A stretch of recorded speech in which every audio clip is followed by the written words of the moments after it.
Yarımfinal tipli belə bir maraqlı sualın izahına baxaq. Deyir ki, ədədin P-yə bölünməsini ödəyən neçə P sadə ədədi vardır? Deməli, P tam bölünməlidir.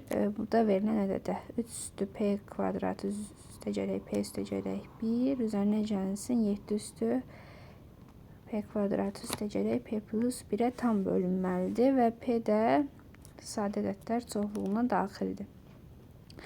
Yəni bunu belə deyək, 3 üstü P kvadrat üstə gərək P üstə gərək 1. Yəni bu ifadə, bu ədəd P-yə bölünəndə 0 mod P verməlidir. Yəni mod P-də 0 verməlidir. İndi burada kiçik ferma teoremindən istifadə edək. Kiçik ferma teoremi belədir ki, əgər P sadə ədəddirsə və A da tam ədəd olarsa, bu zaman A üstü P bərabərdir A mod P-yə.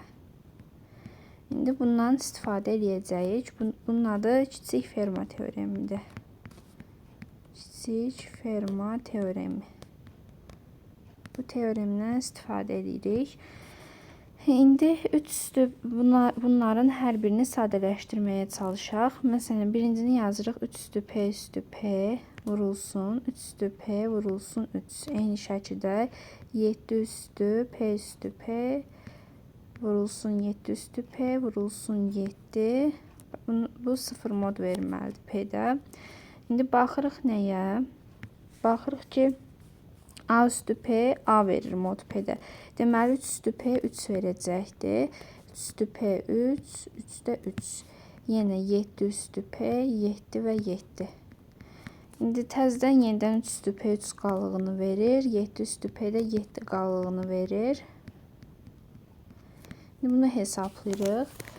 3 üstü 3 27-dir. 7 üstü 3 isə 343-dür. Bu cəmdə 370-dir. Deməli 370 mod P-də 0 qallığını verməlidir. 370 mod P-də 0 qallığını verməlidir.